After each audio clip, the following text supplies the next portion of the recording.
Salut Ludovic Pomeray, bienvenue dans Pas sorti du bois et passons un moment ensemble.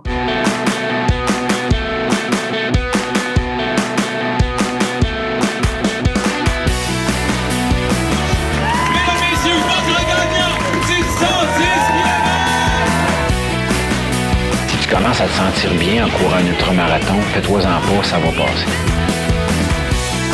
Grand champion du 125 km! Hey, vous connaissez NAC et vous savez qu'ils ont les meilleurs produits sur le marché. Ça fait plus de 60 épisodes que je vous en parle. Je vous le dis, l'essayer, c'est l'adopter. Avec les barres Ultra Énergie, la poudre Ultra Recovery et les nouvelles Gaufres qui sont tout simplement exceptionnelles, vous avez tout ce que vous avez besoin pour performer en sport d'endurance. En plus, NAC, c'est une entreprise 100% québécoise qui a les valeurs à bonne place. Écoutez, les produits sont éco-responsables et les emballages sont éco-responsables. Parle-moi de ça, une entreprise où les bottines suivent les babines. T'as le goût d'avoir 15% de rabais? Utilise le code promo pas sorti du bois sur le nacbar.com. PASSORTIDUBOIS. Merci NAC et bon épisode. On n'est pas sorti du bois, hein? Bonjour tout le monde, bienvenue à ce 70e épisode de Pas sorti du bois. Aujourd'hui, je pense que je peux dire j'ai le plaisir, mais j'ai surtout l'honneur d'être en compagnie de Ludovic Pomeray, un des meilleurs ultra-trailers au monde qui revient tout juste d'une grande victoire à la Diagonale des Fous, un coureur qui a un pedigree. Écoutez, j'essaie de regarder le palmarès, j'ai eu mal à la tête, Ludovic. Je ne me suis pas rendu au bout. Là. Après avoir compté 40 podiums ou 40 victoires, j'ai fait OK, là, ça donne mal à la tête, mais je blague, je te gêne, mais je suis vraiment content que tu sois là. Merci, bienvenue à Pas sorti du bois. Merci pour l'invitation. Je suis content de passer aussi, de jaser avec toi ce soir. On va jaser exactement, on en parlait avant. Jaser, on dit ça au Québec, en France, c'est moins commun. Écoute, moi, souvent, cet été, j'ai commencé une série d'épisodes où j'accueillais des gens dans ma cour, en arrière de chez moi. On faisait un petit feu près du bois. J'appelais ça les épisodes autour du feu. Ceux qui l'écoutent en vidéo, vous allez remarquer qu'à la gauche de Ludovic, il y a un feu qui crépite. Donc, on est en mode autour du feu avec Ludovic Pomeray. Oui, nous, c'est l'hiver aussi. Hein, donc, bon, il ne fait peut-être pas aussi froid qu'à Québec, mais il fait quand même pas très chaud. Quoi. En plus, écoute, c'est un épisode de Noël. Ça va sortir le 22 décembre, donc on est tout près des fêtes. Il y a de quoi de chaleureux. La saison de ski commence pour vrai. Une ambiance parfaite pour une discussion qui sera sans doute fort intéressante. Oui, j'ai pas amené mon chapeau de Noël. J'ai encore mon chapeau du Grand Raid, si jamais, mais j'ai pas mon chapeau de Noël. Donc, tu l'as dit toi hier soir, moi hier l'après-midi, fait que j'ai opté pour un café donc de mes amis de Capic 1 Expédition, qui sont le partenaire officiel de café de Pas sorti du bois, le fournisseur officiel. Donc, je te dis cheers à toi. Je sais pas si c'est quelque chose de ton côté, mais on fait un cheers virtuel. J'ai quelque chose, mais je vais cacher la marque parce que je suis pas en partenariat avec eux. Ah. C'est juste de l'eau gazeuse, alors c'est pas... On cache la marque de l'eau gazeuse, mais compagnie d'eau gazeuse, Ludovic se cherche un partenaire d'eau gazeuse. C'est ça que je comprends. J'en consomme pas mal. Oui, là, c'est ça. D'habitude, je mets du citron, mais là, j'ai pas de citron. Dans les ultras aussi, est-ce que tu en consommes? Ouais. Oui, très souvent. Ouais. Même, en fait, j'utilise pas beaucoup de pastilles de sel ou de choses comme ça. Enfin, je n'en utilise même pas. Et du coup, les apports en dehors de ma nutrition avec Oversteam, j'aime bien l'eau gazeuse et aussi pour le goût. Et voilà, le goût un petit peu salé. Alors, une marque bien connue que j'arrive pas à boire en dehors des compétitions, je la bois beaucoup en course, quoi, et après la course. Quoi. C'est bien, mais c'est souvent ça. On a toujours des choses qu'on consomme en ultra que des fois, on ne va pas au quotidien. Moi, je le sais que quand l'estomac flanche, j'y vais avec du Coke, du Coca-Cola. Clairement, dans la vie, je ne bois pas de Coca-Cola, mais dans un ultra, ça fait ses charmes. Bon, ça, j'en bois aussi en dehors, mais bon, j'essaie d'éviter plutôt en dehors. Après, pendant les ultras, c'est bon. Ben oui, exact. Avant qu'on entre dans ta saison 2021, j'ai envie, je pense qu'on pourrait faire un épisode par saison parce que ça fait longtemps que tu roules ta bosse, puis j'ai pas envie de faire un épisode de 12 heures. Je voudrais pas faire ça à mes auditeurs, même si ce serait intéressant. Avant de parler de ta saison 2021, j'ai envie qu'on parle de Ludovic Pomeray, l'homme, le gars, le père, le travailleur. Qu'est-ce que tu fais dans la vie? D'où tu viens? Alors, je suis originaire de Valloires, une station de ski qui est en Maurienne, face à Savoie, France, hein, car dans les Alpes, quoi. Et voilà, je suis marié, 2 filles, et je suis ingénieur en informatique. Et je travaille pour le contrôle aérien suisse, donc Skymed, voilà, on contrôle un petit peu les avions. Enfin, moi, je travaille dans la partie simulation pour former les contrôleurs. Intéressant. Tu disais que tu avais des Québécois au travail depuis quelques temps. Là. Je t'ai entendu tantôt, tu sacrais. Oui, j'ai des Québécois, des contrôleurs québécois qui viennent. Donc, c'est vrai que je suis un petit peu habitué à, à l'accent en fait québécois quand même. Bon, mais je te dépayserai Nous, pas on a trop. un accent aussi, j'imagine. Mais bon, voilà. On finit par s'habituer. Écoute, mes auditeurs, ils ont entendu Audrey Tanguy la semaine dernière, une de tes compatriotes chez Oka dans l'équipe française. Là, écoute, une continuité comme ça, là, un spécial épisode 69-70 avec des monuments de la trail, rien de moins, de chez Oka. Donc, Ouais. c'est cool. Donc, contrôleur aérien, c'est un emploi qui est assez stressant. J'ai entendu dire que c'est un des emplois les plus stressants. Là, tu dis que tu es en simulation. Oui, alors donc au contrôle aérien, moi je suis pas dans la partie opérationnelle, donc je suis aussi informaticien, donc je travaille pour mettre l'environnement de simulation en place pour que les contrôleurs viennent s'entraîner, sans avoir la pression d'avoir vraiment des passagers derrière, quoi. Donc, père de famille, travailleur à temps plein, à quel moment la course est arrivée? Parce que je voyais qu'il y avait des résultats qui remontaient jusqu'à 2006-2007, la Sierre-Zinal. Il faut le dire, tu as quoi, 45 ans, 46 ans? Là j'ai 46, ouais, et puis ça fait un certain nombre d'années que je cours. J'ai commencé il y a assez longtemps en fait par une course qui partait de mon village en fait, qui n'était pas connue, qui n'a pas duré très longtemps, mais qui était déjà assez longue en fait, qui faisait 106 km. C'était ma première course où je me suis cassé les dents. Donc voilà, c'est un peu comme ça que j'ai commencé parce que voilà, elle était de chez moi, elle était de Valoir. Et puis aussi, j'avais mes beaux-frères qui faisaient un petit peu d'athlé, voilà, qui m'avaient un peu titillé sur des montées sèches qu'il y avait vers chez moi. Et voilà, c'est un petit peu comme ça que j'ai commencé, rentrer dans le bain, faire un peu ce défi, pas parce que j'étais sportif, hein, moi je faisais plutôt du windsurf, enfin voilà, planche à voile, snowboard, un peu des sports glisse, fun, et pas des sports d'endurance.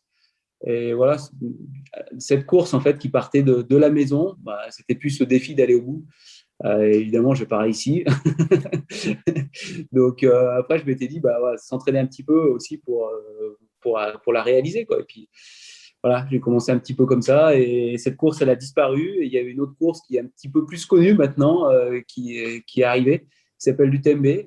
Ah, je connais pas, veux-tu m'en parler? Ouais, non, c'est pas tellement connu. Bon, c'est une petite course de village qui tourne autour une petite montagnette par là dans le coin. Ah ouais, la course de Donc, quartier, comme voilà, la gang de Les Genoux dans le GIF l'appelle. Hein? voilà, la course de quartier. Donc voilà, et j'ai essayé d'y retourner à la course de quartier en 2004, 2005. Et pareil, je me suis cassé les dents à chaque fois. Donc voilà, c'est un peu comme ça que ça a commencé. Et après, je suis revenu un peu plus sur des distances raisonnables, on va dire, pour débuter. Et puis voilà, après, ça marchait plus ou moins bien. Hein. Assez bien, je pense qu'on peut dire. Fait que tu as commencé avec du long, tu t'es cassé les dents, tu es revenu dans le cours, puis là, depuis ce temps-là, ben, c'est ce que je vois dans ton parcours aussi, c'est qu'on entend beaucoup parler des longs ultras, tu sais, tes succès à l'UTMB, Diagonale des Fous, tu as fait des courses extrêmement longues, mais tu as toujours conservé ces formats plus courts à travers. C'est important pour toi, quand tu bâtis ta saison, de te garder des courses plus rapides?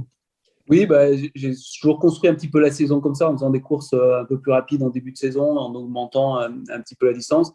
Après, on me place souvent sous l'étiquette d'ultra-trailer. Mais en fait, j'en fais pas tant que ça. Et j'en ai pas fait tant que ça, en fait. C'est vrai qu'ils ont assez bien marché.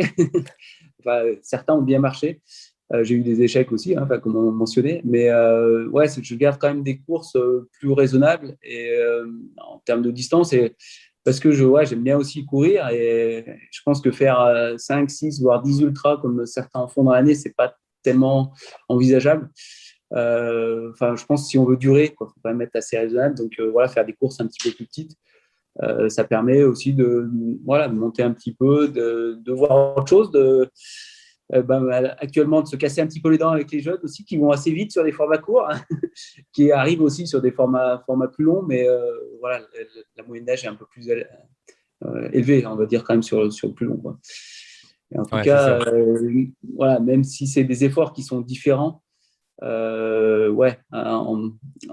avec l'âge, c'est un peu plus, enfin pas plus facile, mais disons qu'on arrive à tenir un rythme plus longtemps en fait, sans qu'il soit trop élevé que ce que je pouvais faire dans le passé, quoi. Donc voilà. Mais j'aime bien garder ces courses, un petit peu courtes aussi, où on a un peu le goût du sang dans la bouche. Et puis aussi l'hiver, en fait, hein, les courses que je fais en ski alpinisme l'hiver, c'est relativement court. Ça dépasse rarement les 3 heures, quoi. Donc, c'est déjà des grandes courses où c'est 3 heures. Donc, ouais, mais je pense que c'est bien de construire un peu sa saison comme ça, et progressivement. Comme le début en trail, où on dit toujours, on me dit quels sont les conseils, ben, je conseille de commencer progressivement, ce que je n'ai pas fait, évidemment, quoi. Après 2 UTMB 2004-2005, tantôt tu disais tu es retourné sur du format un peu plus court. Ça a été quoi cette progression-là? Puis à quel moment tu t'es dit, OK, là, je m'y mets sérieusement, là? Bah après, donc ça marchait pas trop mal sur les distances un petit peu, un peu plus courtes. Puis voilà, j'ai eu la chance après d'intégrer des teams, voilà, de rentrer chez Quechua, qui n'existe plus vraiment en team trail maintenant. Et puis après Quechua, je suis directement rentré chez Oka en fait au début de la marque. Donc voilà, c'était de 2009, fin 2009, début 10, c'est vraiment la création de la marque. Et voilà, j'y suis toujours. Ah oui, tu es depuis le tout début quand même, hein. Ouais, voilà. Et puis de rentrer, voilà, c'est les résultats qui ont fait que j'ai pu rentrer dans ces équipes.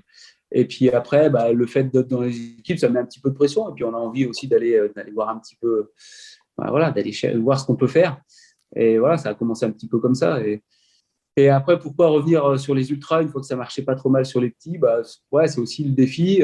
J'ai toujours cette UTMB dans la tête, tous ces échecs que j'avais jamais réussi à terminer.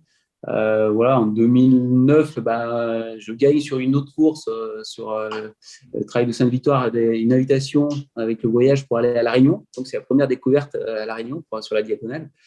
Et c'est mon premier 100 miles, quoi. Et, voilà, avec pas mal d'appréhension pour aller sur une course, voilà, où je savais que j'avais eu pas mal d'échecs dessus. Donc, mais au final, cette fois, ça s'est assez bien déroulé en terminant second. Donc, voilà, c'est une bonne réentrée en matière.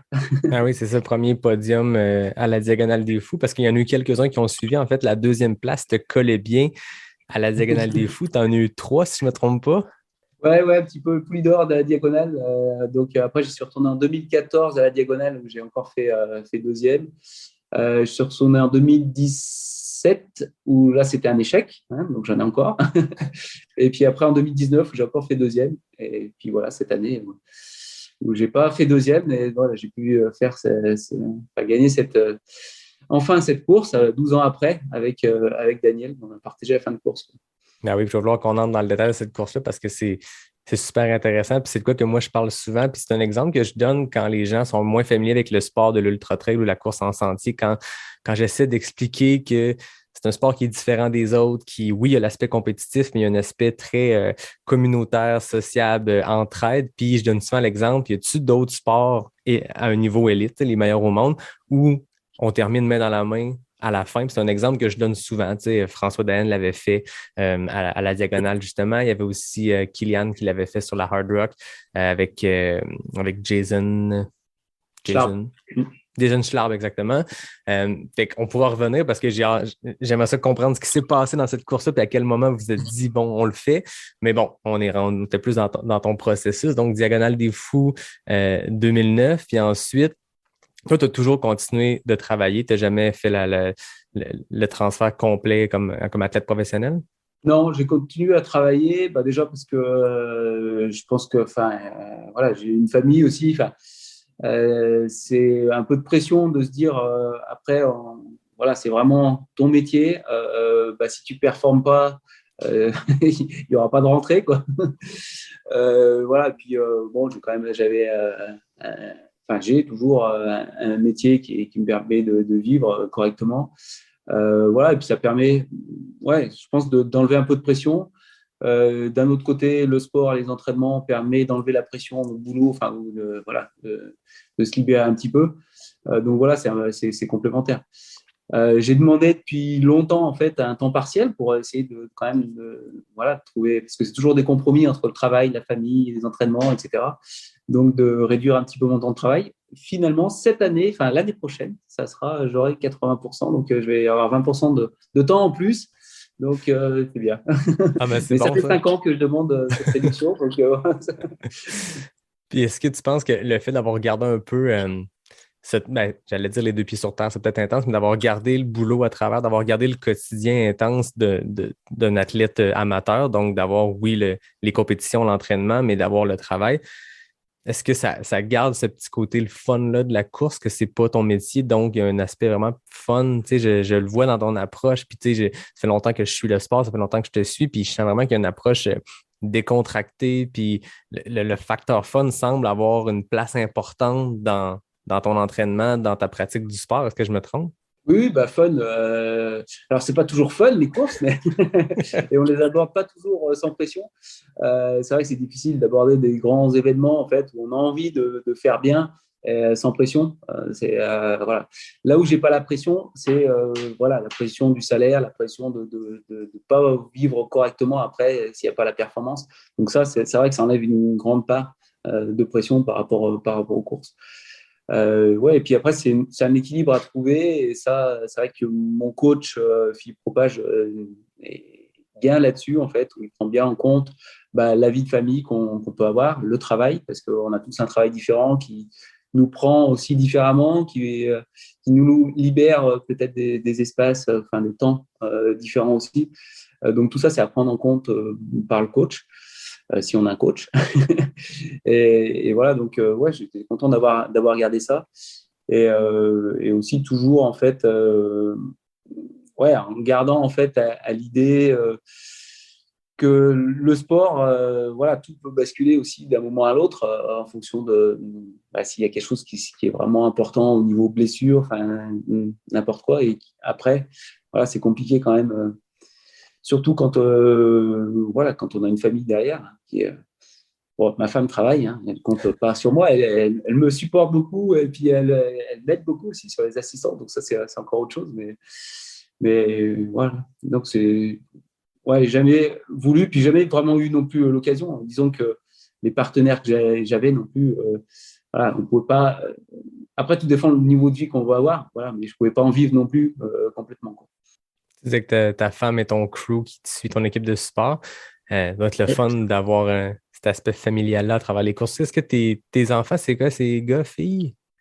Oui, c'est 2 filles, ouais. Deux filles, est-ce qu'ils te suivent aussi dans les courses? Ouais, mes filles me suivent dans les courses, me suivaient. En fait, maintenant, elles sont un petit peu grandes. Maintenant, elles me suivent déjà quand on leur propose et quand c'est des courses un petit peu exotiques.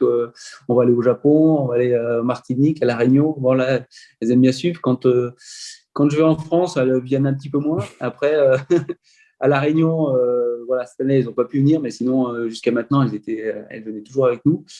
Parce que voilà, pour La Réunion, c'était aussi un peu des courses-vacances. Donc, on fait la course, mais on fait aussi les vacances. Et pour l'UTMB aussi, ouais, les grands événements, elles étaient aussi là cette année, quoi, toutes les deux. Donc, non, et puis, ouais, ma femme qui fait l'assistance aussi, qui fait toute l'assistance. C'est du gros job aussi. Hein, et aussi sur la Diac, c'est encore plus important le boulot qu'il y a à faire avec les routes, quoi. Je ne sais pas si tu connais les routes sur La Réunion, mais voilà, c'est beaucoup de boulot et beaucoup de fatigue aussi, et des nuits blanches aussi. C'est sûr qu'un ultra qui peut en prendre 20-24 heures va en prendre aussi 20-24 heures pour l'équipe de support. Donc, même si on n'est pas en train de courir l'événement, la job est encore plus, en fait, est plus inégale, j'ai l'impression, tu sais, dans le sens où quand tu cours, ben, tu es en mode course puis tu t'avances, tu sais, même si tu montes du descend, il y a une variation, mais tu es toujours dans l'action. Le crew, c'est un job qui est vraiment difficile parce que justement, tu peux être de longues heures à absolument rien faire, mais du moment que l'athlète rentre dans le ravito, là, il faut activer en vitesse grand V, puis ça va à toute allure, là. Ouais, et puis des fois on est un petit peu ingrat aussi parce qu'on est concentré dans notre course, pas forcément voilà, super à l'écoute, on n'échange pas forcément des mots en fonction de comment ça se passe. Alors sur l'ultra, un petit peu moins vrai, mais sur des courses un peu plus courtes, voilà, on essaie de limiter un peu le temps de ravitaillement. Ouais, c'est un petit peu ingrat pour ça. Et puis c'est aussi de la pression quand même parce que l'année dernière, j'ai fait pacer d'Audrey sur la Western State. Et ouais, il y a un petit peu de stress d'arriver à temps, en fait, déjà aussi, en fait, parce qu'il y a certains ravitaillements qui ne sont pas forcément très accessibles. Voilà, d'avoir prévu tout ce qu'il fallait. Voilà, parce que des fois, il peut y avoir des demandes un petit peu, ouais, pas forcément prévisibles, en fait. Voilà, d'avoir, je sais pas, de la glace, d'avoir, je sais pas, du salé alors qu'il n'était pas prévu de prendre du salé là, ou voilà. Donc, tout ça, ça met un peu de pression sur la partie assistance. Ouais. Tu parlais de la Western State d'Audrey auquel tu as participé comme pacer. Je pense que tu ne l'as pas fait, la Western State, dans ton parcours. Est-ce que ça t'a donné le goût de la faire, là, de la constater sur place puis de la vivre, la course? Alors oui, donc j'ai fait pacer, la première partie en fait, donc assistant, et puis après pacer quand il pouvait y avoir un pacer. Et donc oui, c'est une course qui est un petit peu différente que ce que j'ai l'habitude de faire, parce que c'est quand même assez, faut courir un petit peu quand même. Moi j'aime bien marcher aussi un petit peu dans les ultras. Là disons techniquement c'est beaucoup moins difficile, il va falloir courir un peu plus.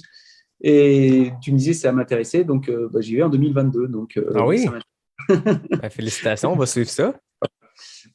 T'es-tu passé donc, par le tirage au sort? Alors, je ne suis pas passé par le tirage au sort parce que sur l'UTMB, donc j'ai fait 4 cette année. Oui, c'est vrai. Il y avait 2 tickets sur la Western State et François et Aurélien qui avaient les 2 tickets, ils l'ont refusé. Donc, ça allait aux 2 suivants, donc Mathieu et moi.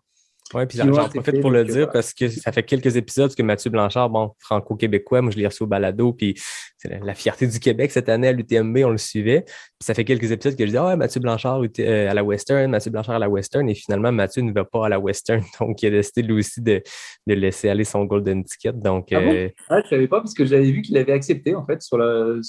Alors tu m'apprends quelque chose. Ben, peut-être que je me trompe, mais ça fait 2 épisodes que je le dis, puis que des gens m'écrivent, non, finalement Mathieu a décidé de ne pas y aller. Il veut se concentrer sur l'UTMB. Donc, c'est ce que j'ai entendu. Mathieu, si t'écoutes, confirme-nous ou pas. Il faut regarder aussi sur le site de la Western State, c'est marqué en fait les Golden Tickets qui ont été acceptés ou pas. Et la dernière fois que j'ai regardé, en tout cas, il avait accepté. Alors peut-être qu'il a changé d'avis. C'est vrai qu'il y a, par rapport à l'UTMB, beaucoup de personnes qui ont fait la Western State ont eu après du mal sur l'UTMB. En fait, je crois que personne n'a performé et sur la Western State et sur l'UTMB. Donc, c'est peut-être la raison. Oui, mais j'en parlais avec Audrey justement à l'épisode de 69 parce qu'elle a fait les deux. Puis c'est quoi qu'on entend souvent des athlètes. Puis cette année, il y avait Dylan Bowman qui faisait l'animation et de la Western State et de l'UTMB qu'on écoutait sur le télécast en anglais. Puis il en parlait justement de ça que, à part Kilian qui avait gagné les deux dans la même saison, personne à sa connaissance ou à la connaissance de ceux qui étaient là en train d'animer avait réussi à performer sur les deux. Puis je n'ai parlé avec Audrey qui a vécu un peu les deux cette année, puis c'est ce qu'elle a vécu carrément, là, d'avoir une bonne Western States, puis après ça, de devoir avoir un switch d'entraînement qui se fait parce que c'est pas du tout le même style de course. Puis en même temps, il y en a un qui est dans des environnements hyper chauds, puis là, tu arrives à l'UTMB avec des cols, puis du dénivelé, puis c'est 2 courses, je pense, très difficiles à joindre dans la même saison. Ouais, c'est vrai que c'est difficile. Je savais pas que Kilian avait gagné la Western State, mais bon, après, j'ai pas tout l'historique. Donc voilà, c'est quand même possible alors du coup. Hein. François a montré que c'était possible de faire hard rock et UTMB avec 2 victoires aussi. Est-ce que c'est possible ou est-ce qu'ils l'ont fait puis est-ce que c'est possible pour les autres? On le sait pas, ça sera à découvrir. Écoute. Mais déjà, toi, cette année aussi, UTMB diagonale, c'est très rapproché. C'est combien de semaines entre les deux? C'est même pas 10 semaines? 2 mois. 2 mois. Ah, 2 mois, fait qu'un 8 semaines. C'est quand même. T'avais-tu déjà expérimenté avant cette année 200 miles très rapprochés? Non, c'est pour ça que quand on me demandait en fait après l'UTMB si j'allais à la diagonale, j'ai dit non, je ne vais pas à la diagonale. Et voilà, donc après j'ai pris 2 semaines de repos et puis j'ai recommencé à faire les entraînements et puis regarder un petit peu le calendrier, qu'est-ce que je pouvais faire. Enfin, si je m'entraîne après, c'est pour aller faire une course. Donc après avoir repris les entraînements qui se passaient pas trop mal, j'ai dit faut quand même faire une course pour conclure ces entraînements. Et donc j'ai regardé un petit peu le calendrier et puis il y a quand même la diagonale et voilà, je me suis décidé un petit peu tard. Hein, donc j'ai envoyé fin septembre une demande à l'organisation pour avoir un dossard et j'ai eu la réponse juste vers le 5 ou 6 octobre. Donc voilà, 10 jours avant, 10 jours avant de partir en tout cas. Donc, c'était sympa qu'ils acceptent cette dernière minute. Et puis, je ne regrette pas qu'ils aient accepté. Quoi. C'est ça, j'allais dire, c'est peut-être ça le secret finalement, c'est d'en enchaîner deux de près. Ouais, non, peut-être pas, mais c'est que j'avais vraiment envie de retourner sur cet événement. Et c'est vrai que c'est une course que j'appréciais bien, en fait, et qui était même ma favorite avant vraiment cette victoire sur l'UTMB qui a laissé évidemment un très bon souvenir. Mais la diagonale reste une course que j'apprécie particulièrement. Ah oui, c'est des courses auxquelles tu sembles retourner souvent, puis c'est sur le plus gros stage de la course. C'est les courses qui sont le plus suivies, mais en même temps, ça a l'air d'être des courses qui sont magnifiques. Et moi, je vais pouvoir expérimenter l'an prochain pour la première fois le Chamonix, l'UTMB. Je serai sur la CCC, donc très hâte de découvrir ton coin de pays. Ouais, bah, ça part de l'Italie, alors attention. Ouais. On finit dans ton coin de pays. Quand on parlait de l'UTMB, tu l'as fait plusieurs fois. Tu le disais, 2004-2005, les premières éditions, quand c'était encore une course de quartier. Après ça, 3e à la CCC à 2 reprises, 3e sur la TDS, 21e place à l'UTMB en 2012. Puis là, boum, 2016 arrive. Victoire, t'as causé la surprise quand tu es arrivé dans cette victoire-là, surtout considérant que tu étais, je crois, 50e à Courmayeur en début de course, puis tu as fait une remontée spectaculaire. Je ne veux pas qu'on rentre précisément dans cette course-là parce que tu l'as fait au podcast Course épique où tu racontes très en détail cette course-là. Puis c'est en l'écoutant que j'ai fait il faut que j'entre en contact avec Ludo pour parler de sa course. Tu venais de gagner le Grand Raid, puis j'ai réécouté ce podcast-là de Course épique en 2016. Mais c'est quoi les souvenirs qui te viennent le plus vite en tête quand on parle de l'UTMB 2016 comme ça? Là? Ouais, non, c'est vraiment le scénario en fait qui est improbable. Et puis voilà. Quand j'arrive sur la course, je suis assez confiant en fait. Je me dis, je vais quand même arriver au bout, pas à la gagner, c'est sûr. Mais bon, je me dis, j'ai quand même évolué un petit peu. Voilà, j'ai un peu plus d'expérience, donc j'espère quand même bien aller au bout.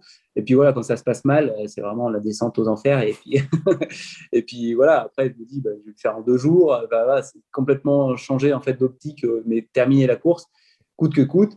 Et au final, voilà, ça s'est mieux passé que, que prévu, la remontée. Et puis, il y a eu pas mal d'imprévus, d'abandon aussi, de personnes qui étaient favoris. Et voilà, ça fait partie de la course, ça fait toujours partie des ultras, quoi. Et surtout l'UTMB, à chaque année, il y a une grande délégation d'athlètes élites de 1, mais il y a aussi une grande délégation d'athlètes qui abandonnent de 2 parce que c'est une course, je pense, qui est très difficile. Puis de passer la nuit à l'UTMB semble être difficile. C'est souvent au terme de la nuit qu'on voit que la course se dessine, puis que là, j'ai l'impression peut-être que la course commence avec ceux qui ont survécu à cette nuit-là. Dans ton cas, tu avais commencé plus tranquillement. T'avais-tu des problèmes en début de course ou tu étais parti patient? Non, c'est vraiment, j'avais eu des problèmes en fait parce que à Saint-Gervais, je dois être dans les 2-3 en fait de la course. Et après, j'ai eu vraiment des problèmes gastriques, voilà, un peu compliqués. Donc, c'était vraiment au fond du trou là. Donc, avec des problèmes, plus d'alimentation et puis voilà, continuer à progresser, mais voilà, avec la veste, un peu comme quand j'ai doublé Jim cette année, il y a tout mis le matériel sur lui, la veste, le pantalon, et puis voilà, on continue d'avancer au moins jusqu'au prochain ravitaillement et puis après on voit. Donc non, c'était pas voulu en fait de gérer tranquillement le début de course et puis de remonter. Donc voilà, c'était. Mais ça a marqué pas mal en fait les gens voilà, que rien n'est joué sur l'ultra. Voilà, même quand on se retrouve à pratiquement 1 heure de la tête de course, c'est encore faisable. Bon, c'est sûr que s'il reste 5 km à 1 heure, ça va être compliqué, mais voilà, en début de course, rien n'est joué. Non, c'est ça. Puis je pense que ce qui a peut-être permis, au-delà de l'histoire qui est super inspirante de dire il passe 50e à Courmayeur puis finit premier sur le podium, c'est super impressionnant comme remontée. Mais c'est aussi le fait que ces éditions-là de l'UTMB étaient très, très médiatisées avec les petites vidéos résumées que l'Ultra Trail World Tour faisait. Moi, c'est une des premières vidéos que j'ai vues, cette victoire-là, cette année-là, de Caroline Chavreau et de toi. Puis elle est super bien documentée. Les gens, si vous allez voir sur la page YouTube de la défunte Ultra Trail World Tour, il y a ces vidéos-là qui sont là, puis le résumé est très détaillé, puis on voit cette remontée-là. On voit Zach Miller qui est parti comme une balle, qui a une fin de course plus difficile, puis on voit Ludo qui progresse, monte sur la première marche du podium. C'est une superbe vidéo pour une superbe performance. Je suppose que ça fait un beau souvenir aussi. Ah oui, ouais. D'autant plus avec le scénario de course, voilà, le déroulement de la course, c'est vrai que ça fait un souvenir qui est mémorable, quoi. Enfin, et puis l'arrivée avec, alors j'avais qu'une de mes filles, mais voilà aussi l'arrivée avec une de mes filles et ma femme sur la ligne. Donc après le déroulé de course, ça a décuplé les émotions. Ouais, j'en doute pas. UTMB 2021, tu as fait partie d'une belle délégation, d'un top 5 100% français, quelque chose qui n'avait jamais eu lieu, en tout cas dans les années récentes de l'UTMB. avec des athlètes internationaux qui arrivent de partout. C'était beaucoup ce qui se disait le lendemain de la course, c'est wow, 5 Français dans le top 5 masculin. Donc, première place, François Den, deuxième, Aurélien Dunant-Palaz, troisième, notre franco-québécois. On se le partage entre le Québec et la France, M. Mathieu Blanchard. Toi, tu es arrivé quatrième cette année et Germain Granger a complété ce top 5-là. Comment s'est passée ta course cette année? Cette année, disons que je me suis écouté quoi, sur la course. Disons, c'est garder. J'ai pas eu de grosses difficultés en fait sur la course. C'était plus, je voulais gérer la course en fait en écoutant un peu les sensations, sans trop regarder ce qui se passait autour. Et puis voilà, c'était plus en gestion. Et puis au final, c'est remonté un petit peu en fait jusqu'au top 4, top 5. Donc après le podium était quand même vraiment loin, et Mathieu a fait vraiment une grosse course. C'est vrai qu'à un moment on me l'annonce pas très loin et il y a mon chien qui vient me rendre visite.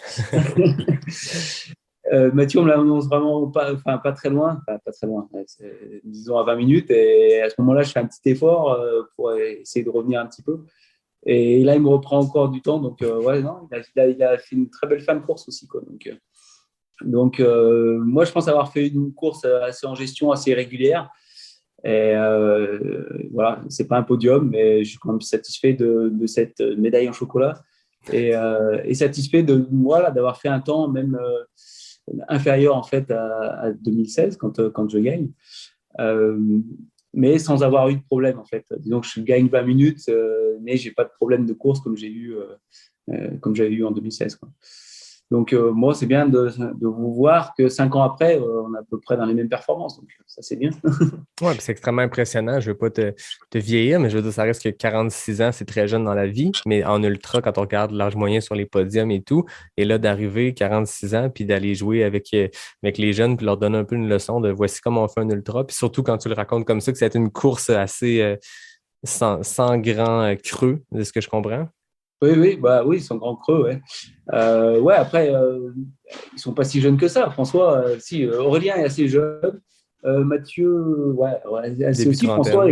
François, il commence à vieillir aussi un petit peu. Hein. Maintenant, il doit être à 36 ou 37. Donc, attention, ça se rapproche de la quarantaine. Hein, oui, c'est vrai que j'ai eu des remarques par rapport à ça, par rapport à mon âge. Je pense que sur l'ultra, on peut encore performer, sans forcer. Jouer la gagne, c'est compliqué. Ça dépend aussi des courses, des coureurs. Mais on n'est encore pas complètement périmé à 45 ans. Quoi. Périmé, j'aime ça. Écoute, t'en es la preuve, puis je suppose que, en fait, ça va se continuer comme ça, parce que là, on parle de l'avant des packs, là, des coureurs élites, mais quand tu regardes l'âge moyen sur les ultras, puis quand tu regardes des images de l'UTMB notamment, je pense qu'en France, je serais curieux de comparer les statistiques d'âge moyen des coureurs-coureuses sur les ultras, parce qu'au Québec, c'est peut-être une petite affaire plus jeune que cette moyenne-là, mais en France, tu vois des images de l'UTMB, puis il y a beaucoup de têtes blanches, là, des gens dans la cinquantaine avancée, soixantaine qui complètent le petit tour du Mont-Blanc. C'est quand même très impressionnant, mais je pense que c'est un sport qui s'y prête avec des barrières horaires, je pense, qui le permettent aussi, qui sont assez permissives, puis tant mieux. Là, quand ça fait 10 ans que tu essaies de te faire piger pour l'UTMB, c'est le fun de pouvoir y aller puis de ne pas avoir à stresser pour les barrières horaires. Oui, c'est vrai qu'on voit des personnes qui ne viennent pas non plus forcément pour faire une performance, mais juste pour le défi, pour aller faire le tour du glaçon, quand c'est à l'UTMB ou à la Diag, c'est encore plus vrai en fait, parce qu'il y a vraiment des personnes, c'est vraiment le défi de faire cette course, surtout en fait les locaux qui tous rêvent au moins une fois de participer au Dry Raid et d'aller au bout. Sans avoir forcément, alors c'est un peu dangereux au niveau physique, hein, sans avoir forcément en fait les capacités physiques de le faire, quoi, avec une préparation assez réduite. Donc c'est bien qu'il y ait quand même encore des places pour ces coureurs-là qui jouent pas une performance, mais plus un défi personnel. Ouais. Là, tu nous amènes sur le sujet. Donc, tu l'as dit tantôt, termine l'UTMB, 4e, prends 2 semaines de repos. C'est quand même rapide, j'ai l'impression, 2 semaines après d'être de retour à l'entraînement. Rapidement, les semaines avancent. Tu demandes un dossard pour la Diagonale des Fous. Quelques jours avant de partir, on te dit que tu peux venir. Donc, tu te rends à l'île de la Réunion. Tu étais comment à l'approche de cette course-là? Ouais, je ne savais pas du tout comment ça allait se passer, justement, l'enchaînement. Je voyais que sur les entraînements, j'avais focalisé un peu entre l'UTMB et la Diag, j'avais focalisé un peu mes entraînements plus sur le dénivelé, la marche rapide ou l'alternance marche-course. Voilà, un petit peu plus orienté dénivelé que l'UTMB. Et marche aussi, en fait, parce qu'on passe un peu plus de temps à marcher que sur l'UTMB. Le sentier est souvent un peu plus technique. Après, ce qui est toujours quasiment impossible à appréhender, c'est les conditions climatiques. Donc, nous, il commençait déjà à faire froid. On avait même des gelées. Donc, c'est compliqué de s'entraîner de ce côté, mais bon, ça, on est au courant en vent. C'est plus savoir en fait comment le corps allait réagir. Je savais les entraînements assez courts, ça passait bien, mais disons que j'avais pas fait je pense que j'ai pas dû faire plus de 3-4 heures, il me semble. Voilà, qu'est-ce que ça donne après 20 heures je savais pas trop, quoi. Donc c'était un petit peu ça l'appréhension, c'est est-ce que ça allait passer sur la longueur, quoi. Et est-ce que le fait que ça soit pas prévu au calendrier versus peut-être d'autres saisons, est-ce que ça a pu jouer un peu sur ton état d'esprit d'arriver là plus léger, sans pression, ou tu as quand même senti la petite pression rendue au temps de courir? Non, plus léger, parce que moi, j'étais déjà content de ce que j'avais réalisé sur l'UTMB, donc la saison, voilà, était déjà réussie par rapport à ça. Et puis la pression un petit peu quand même, parce que si je venais, c'était aussi pour essayer quand même d'aller au bout et de faire quelque chose, et si possible pas deuxième. Bon, après, c'est pas si mal deuxième, hein, mais bon. Donc ouais, un petit peu de pression par rapport à ça. Mais voilà, après, j'étais aussi quand même pour profiter. Alors des vacances, on n'a pas profité beaucoup parce qu'en fait, on n'est quand même pas resté très longtemps. Mais voilà, reprofiter un petit peu de la Réunion avant l'hiver ici, quoi, et le ski. Faire le plein de chaleur, d'humidité avant de retourner dans les montagnes. Ouais, on a été servi pour la chaleur, pour le coup. Là, c'est vrai que ça a été une édition qui a été bien chaude et qui a laissé, qui a fait aussi que la course s'est passée comme ça, j'imagine, parce qu'il y a eu pas mal de problèmes de déshydratation, enfin voilà, de coup de chaleur de certaines personnes. Donc, c'était aussi un aspect à gérer dans la course, ces conditions chaudes qu'il y avait dans ma fat. Toi, tu es habitué, tu l'as fait plusieurs fois. Comment tu gères la chaleur? C'est quoi ta stratégie pour essayer de gagner la guerre contre la chaleur? En fait, il n'y a pas tellement de. Enfin, il y a pas de secret, en fait, hein. Moi, je supporte assez bien la chaleur si j'arrive à me refroidir. Donc, si on arrive à avoir assez fréquemment de l'eau pour s'arroser, pour s'asperger, ça se passe assez bien en principe. Voilà, ça m'a pas empêché de prendre un coup de chaud parce qu'à un moment, voilà, j'avais plus d'eau, ni ou l'eau que j'avais, je la gardais pour boire parce que c'est bien de s'arroser, mais il faut quand même s'hydrater un peu. Donc voilà, mais après, vraiment, dans la journée, dans ma fat et la plus longue montée qu'on a eue au soleil, on croisait souvent un ruisseau. Donc voilà, là, c'était l'occasion de se rafraîchir souvent. Donc, il n'y a pas de miracle, hein, si on rafraîchit un petit peu et essayer de garder un petit peu les vêtements, la casquette, la sarienne au frais. J'avais aussi les cheveux longs, donc ça me gardait assez un peu de fraîcheur, hein, le temps qui sèche, même si ça séchait assez vite. Donc voilà, c'est ça pour moi en fait, se rafraîchir, et puis l'évaporation du t-shirt et de la sarienne fait que on conserve un petit peu la chaleur un peu plus, la fraîcheur un peu plus longtemps. Ouais. À l'approche d'une course comme la Diagonale ou là, la Western States que tu t'en vas faire en 2022, est-ce que tu fais une genre d'acclimatation ou des entraînements dans un environnement plus chaud ou tu t'accoutumes de ça rendu sur place? C'est bien s'il y a possibilité, parce que je pense qu'il y a effectivement une acclimatation, que ce soit au froid ou à la chaleur. Là, à la Diagonale, je peux arriver une semaine avant, donc c'est une petite acclimatation. Maintenant, s'il y a l'occasion, alors c'était pas possible en France de courir sur la chaleur, ou alors il fallait vraiment aller, aller plus loin. Mais là où je travaille, près de la région Rhône-Alpes, il faisait déjà frais.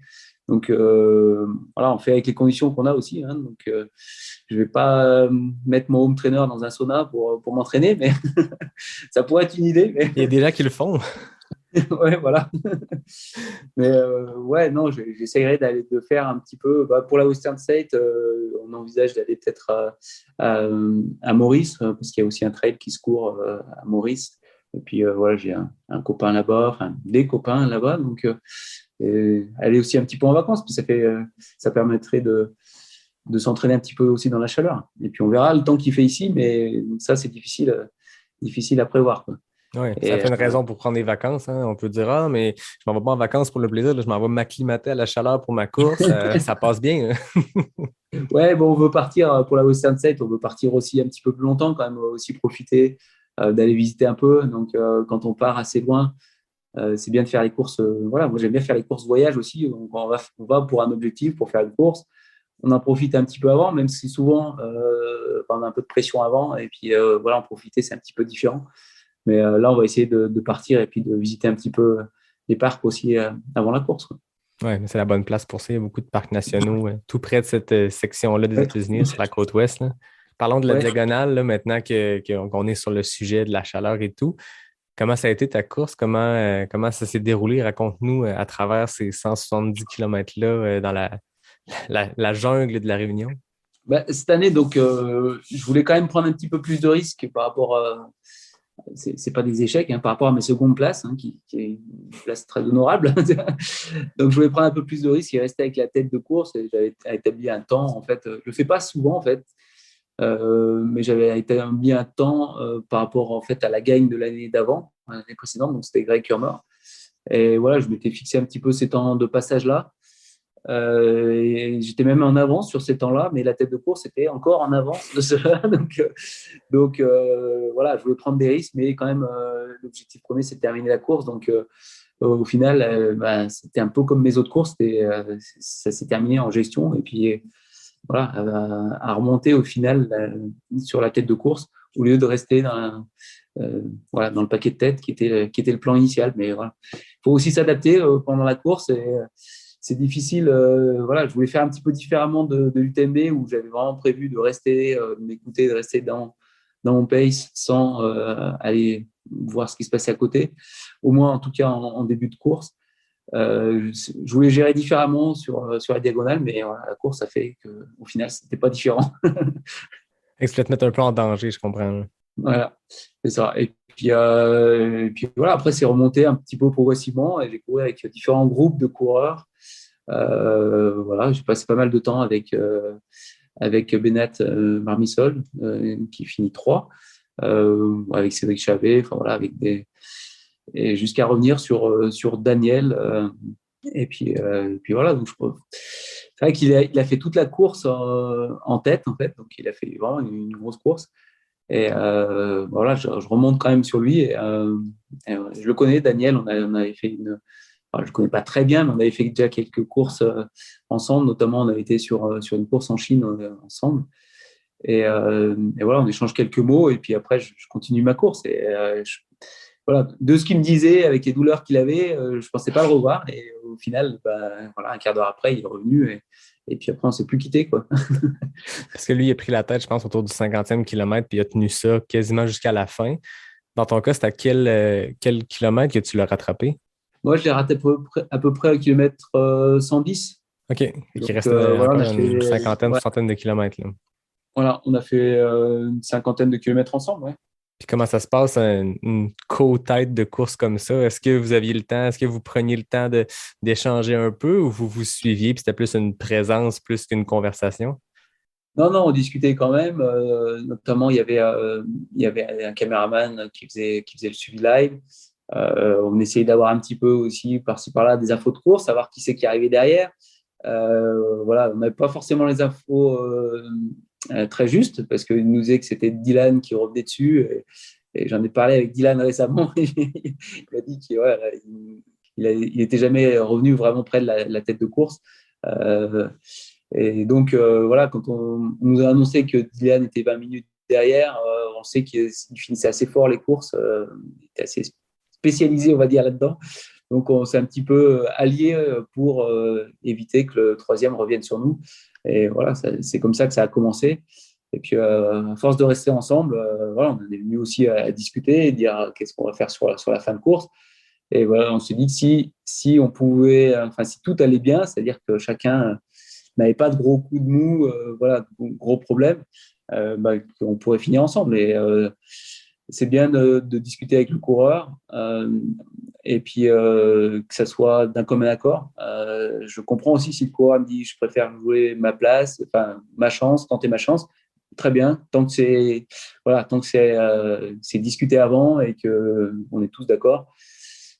C'est bien. Je comprends les deux façons en fait ça reste une course, une compétition qu'on aille jouer.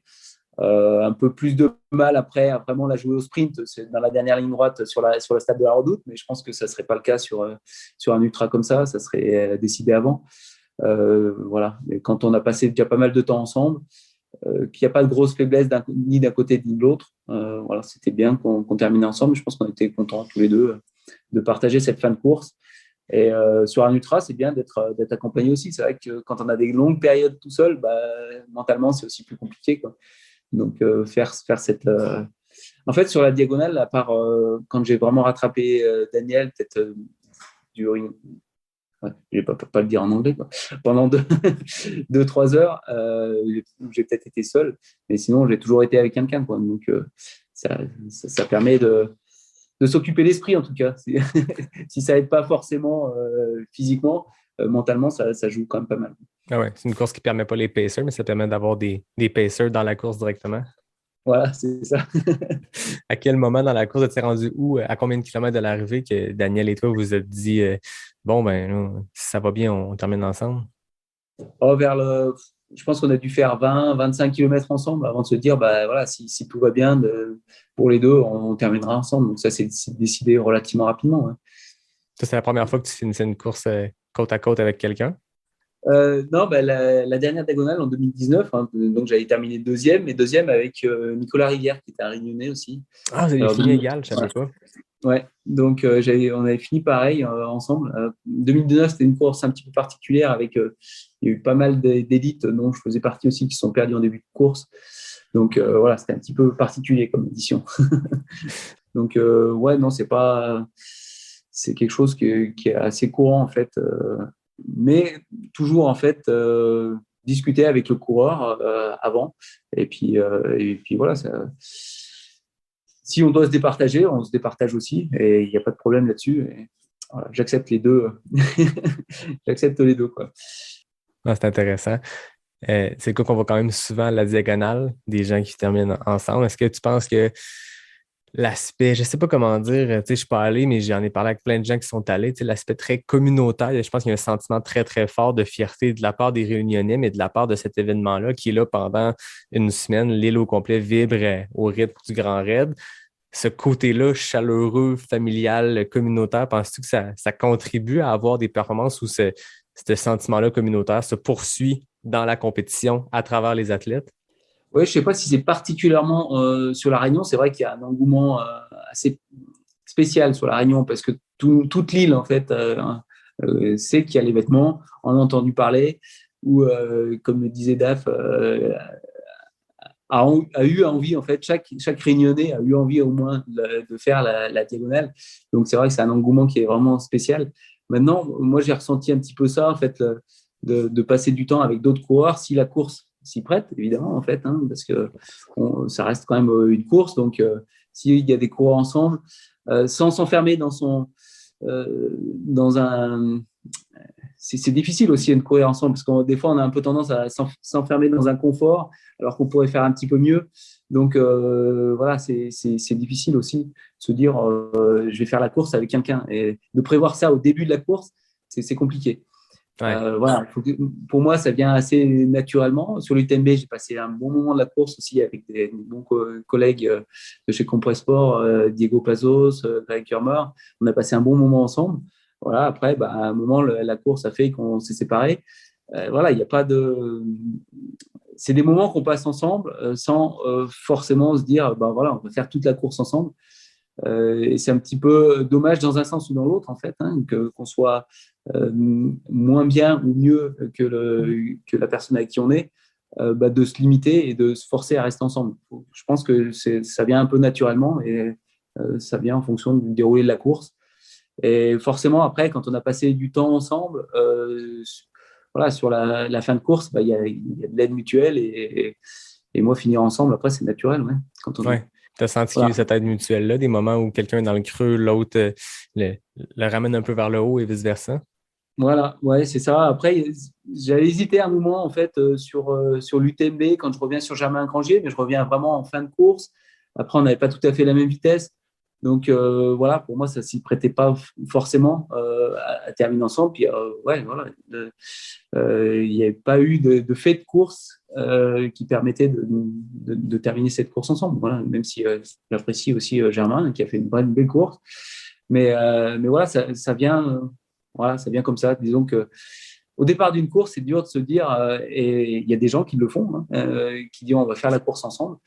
Peut-être pas en élite, on va dire, mais c'est compliqué aussi en fait de faire une course avec quelqu'un qui n'a pas forcément le même pace déjà ou qui ne veut pas avoir les mêmes coups de mou au même moment de la course.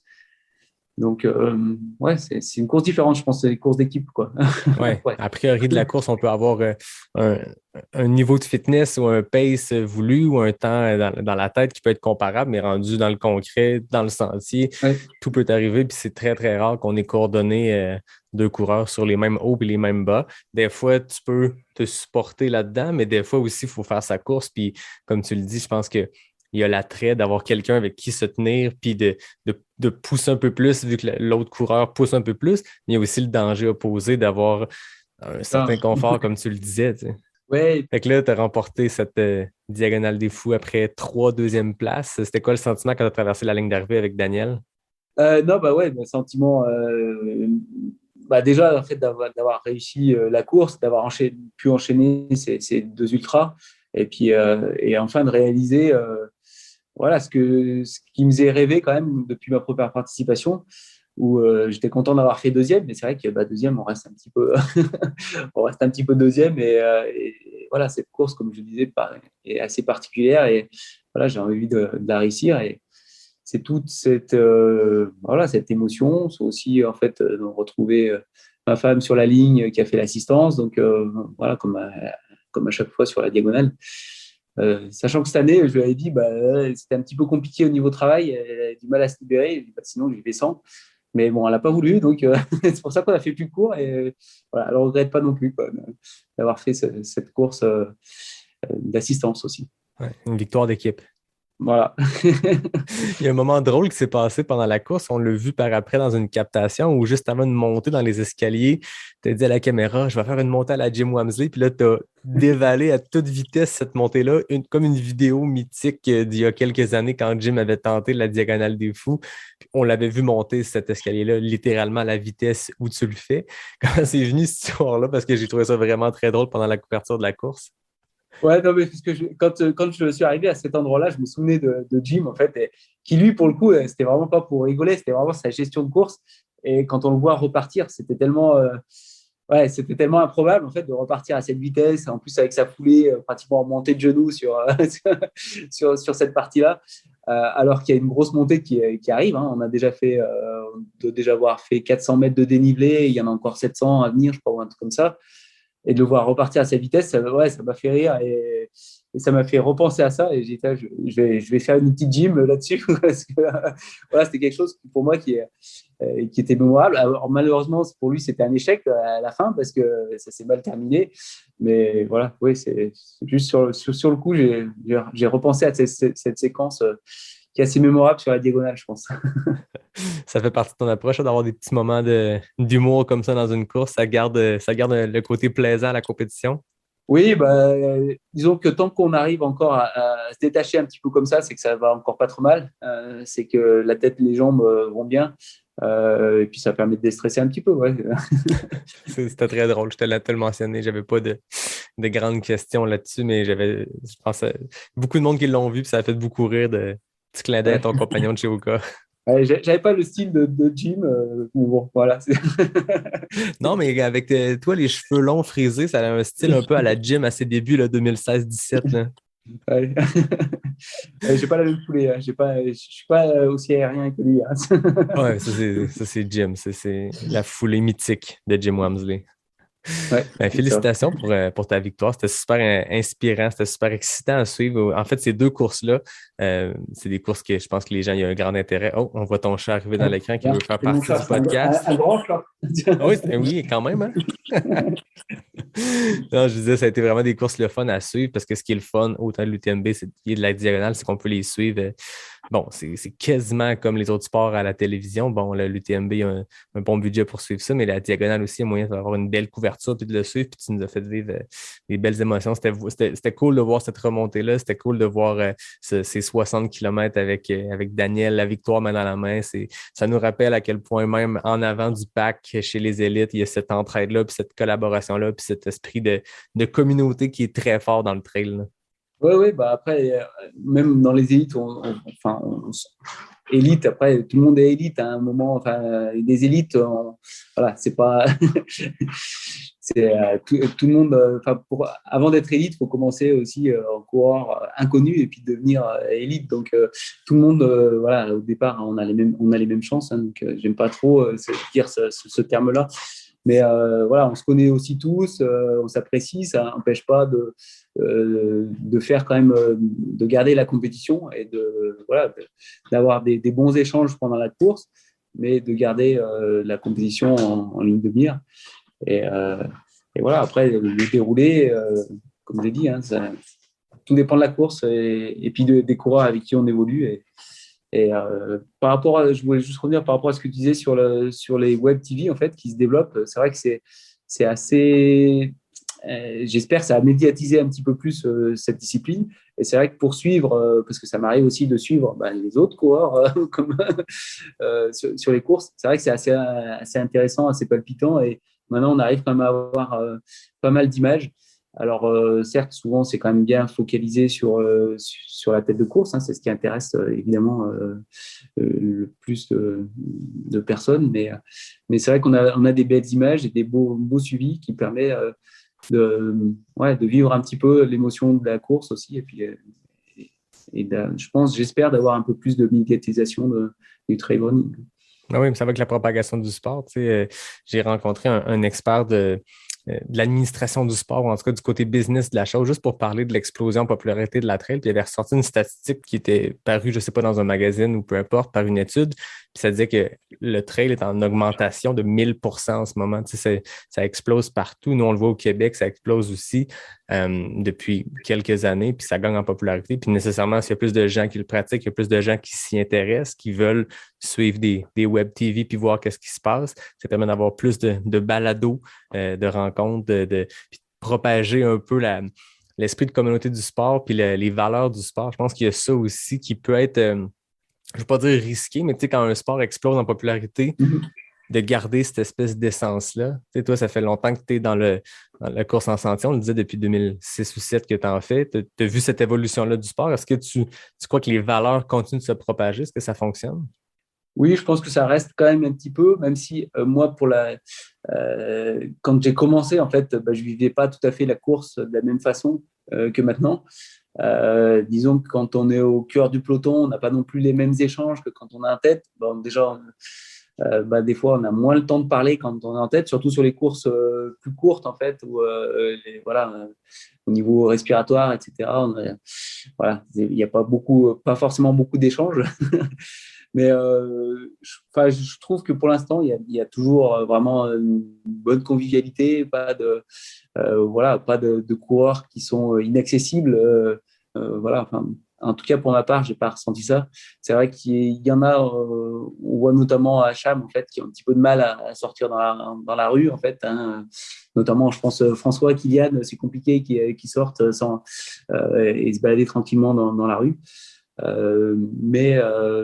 Ouais, je pense que pour moi, en fait, je trouve que c'est encore bien convivial, quoi. Et le changement que j'ai vu, c'est vraiment par rapport à mon ressenti à l'intérieur de la course, quoi. Où là, je sais pas, disons, en fait, plus loin dans la course, dans le cœur du peloton, s'il y a toujours autant cette convivialité, ces échanges, ça, Je sais pas. Ben, de ce que j'entends, je pense que oui. Moi, de mon expérience personnelle, moi, je te rassure, je ne suis pas dans les têtes de course, je suis dans le mid-pack, puis il y a définitivement ce côté-là qui se poursuit. Puis c'est ce que je trouve beau dans ton histoire, hein. Je ne l'avais pas tout à fait réalisé, mais de vécu justement ce côté-là, mid-pack, puis de faire des courses pour le plaisir, ou en tout cas, encore pour le plaisir, mais de finir 150e, puis c'est pas grave, puis c'est drôle, puis de progresser là-dedans. Puis ça détonne un peu à travers les athlètes qu'on entend beaucoup dans les micros, souvent qui ont un background de cross-country universitaire ou de haute performance toute leur vie. Puis le trail, ben, c'est comme n'importe quoi, il arrive là-dedans, puis coup d'éclat, puis il remporte des courses. Là, toi, tu as vraiment la progression d'avoir fait l'UTMB 2004-2005, les débuts, puis après ça, d'être retourné aux courtes distances, puis d'avoir progressé. Puis là, je veux dire, je le dis en ouverture, là, j'ai rapidement vu dans un en-tête d'article plus de 40 victoires, plus de 70 podiums. C'est un parcours éclatant, mais tu donnes espoir à monsieur, madame, tout le monde qui pratique le trail que c'est possible, on peut progresser puis devenir le champion de l'UTMB. Oui, j'espère qu'on peut progresser. Ouais. Moi, j'ai jamais appris à courir, donc ça se voit. On me reproche, on me charrie souvent là-dessus, en tout cas, sur ma foulée. Donc, c'est vrai que j'ai jamais fait d'école en fait pour de course à pied. Voilà. Après, c'est vrai que il y a de plus en plus de monde, de plus en plus de coureurs, hein, comme tu mentionnais. Du coup, peut-être que de ne pas avoir de background vraiment de coureur, ça sera peut-être de plus en plus difficile après pour performer. Mais voilà, je pense que c'est quand même ouvert à tout le monde. Je pense que je cite aussi une collègue qui est dans mon team, en fait, Blandine Lirondelle, qui a vraiment fait des grosses performances et qui a des grosses performances sur des trails un peu plus courts, qui ira peut-être aussi sur du plus long. Enfin, et je ne crois pas qu'elle ait vraiment d'expérience, qu'elle vienne de la course à pied, en fait. Donc, des exemples, je pense qu'il y en aura toujours. Et voilà, il n'y a pas que la formation athlétisme. Hein, même si mon coach il va me taper sur les doigts s'il dit ça. Parce que, voilà, on peut venir de n'importe quel sport et puis arriver à progresser. Ça, c'est une certitude. Voilà, arriver au top, à performer, il n'y a pas que l'entraînement qui rentre en compte là-dessus. Mais oui, puis on le voit même, on parlait de Mathieu Blanchard tantôt, qui est un athlète franco-québécois, mais qui a commencé à courir fin vingtaine au Québec, alors qu'il y a un background, souvent, il court pour le drapeau de la France, puis il y a beaucoup, en France, tu as les Alpes, tu as les montagnes, puis il y a cette prédisposition à jouer dans les montagnes, peut-être, alors que lui, ben, il a bien beau être né en France, il s'est développé au Québec en faisant, je veux dire, au Québec, on a des petites buttes, on n'a pas ce qu'on appelle des cols, là, ça ne monte pas assez haut pour ça. Je pense que notre sommet qui est atteignable, c'est 1100 mètres. Fait qu'on s'entend que 1200 mètres, je pense. Mais tu sais, Mathieu, il vient de Montréal, il n'y a aucune butte à Montréal pour s'entraîner. Puis il a progressé dans le sport comme ça vraiment plus tard. Fait que il a bien beau être en ce moment un des...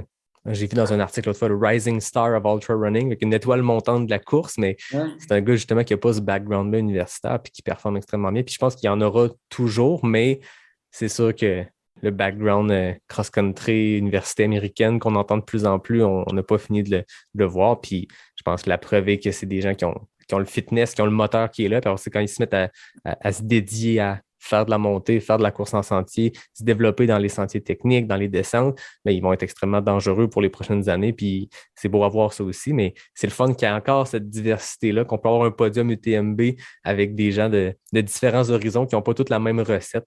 Ouais, non, mais je pense que ça continuera. Après, il y en a moins forcément, mais voilà, je pense d'avoir une culture course à pied, ça amènera peut-être plus facilement, en tout cas, à la performance. Mais c'est bien qu'il y ait des exceptions et puis que tout le monde puisse croire en cette chance en fait de pouvoir évoluer, en tout cas de progresser, c'est certain.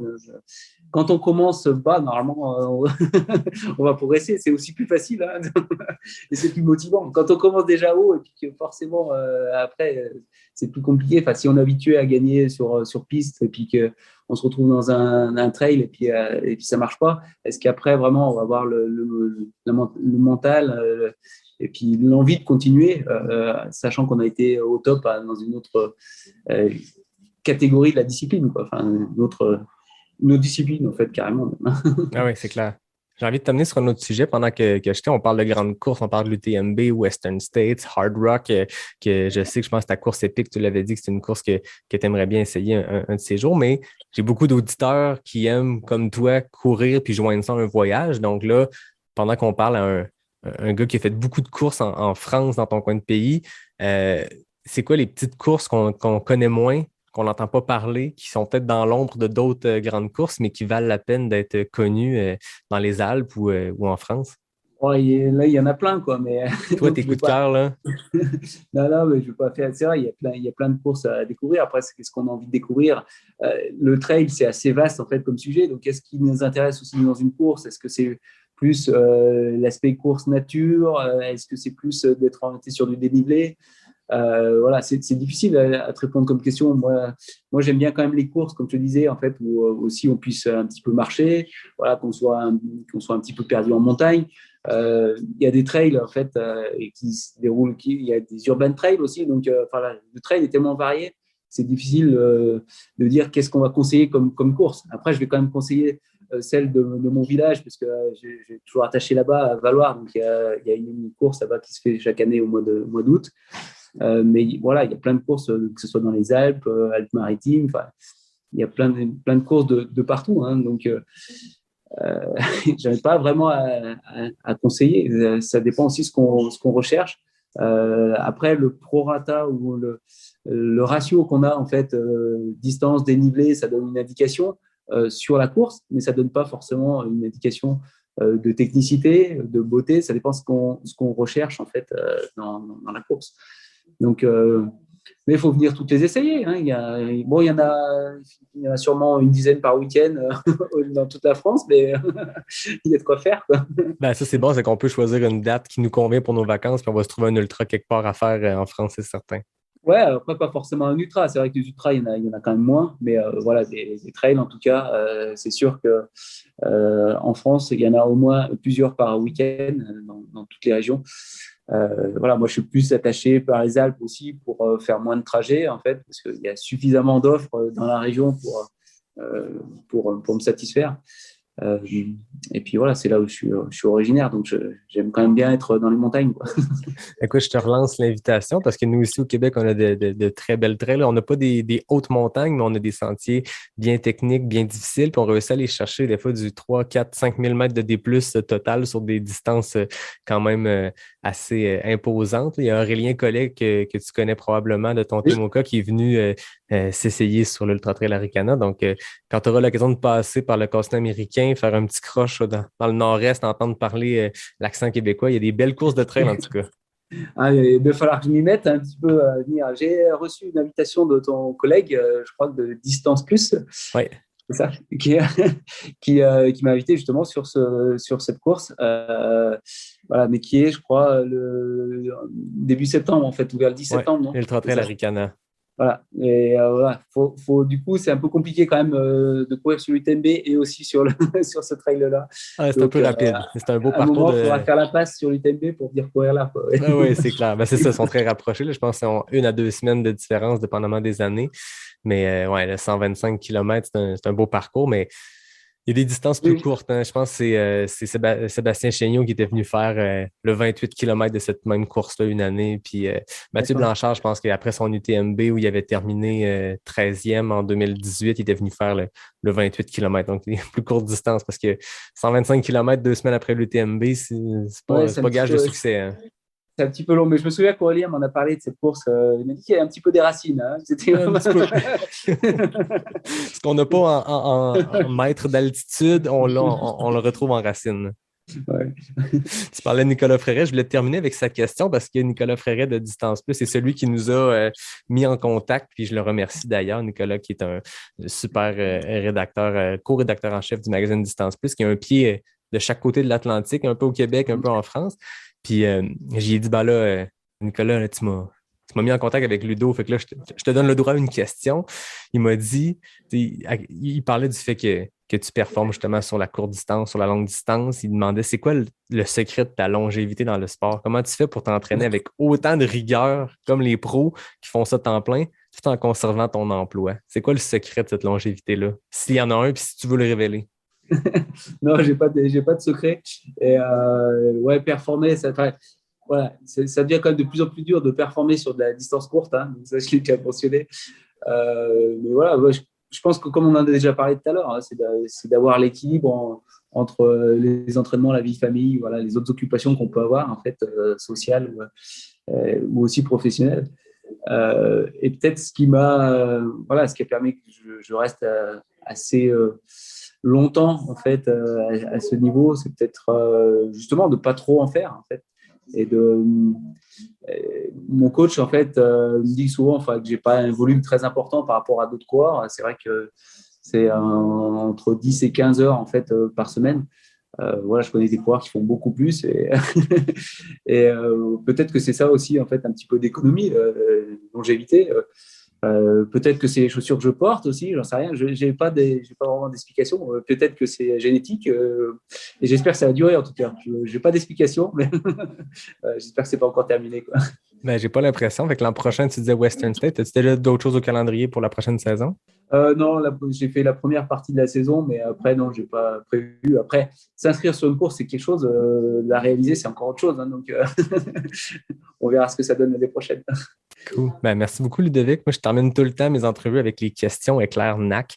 10 questions à répondre le plus rapidement possible. C'est juste pour le plaisir de pimenter un peu la fin d'entrevue. Il y a des fastest known time, des FKT, en 12 secondes chez les femmes avec Joanie Desroches, puis en 15 secondes chez les hommes. Donc, c'est très rapide.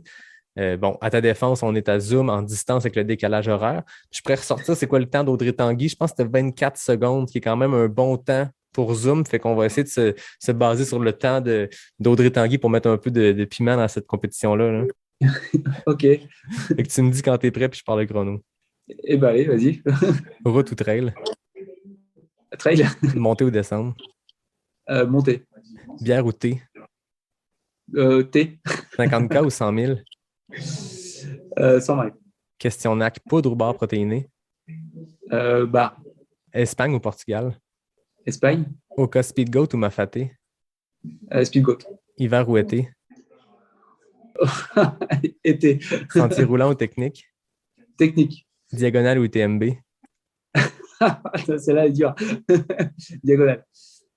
32 secondes, je te l'ai pas mis facile.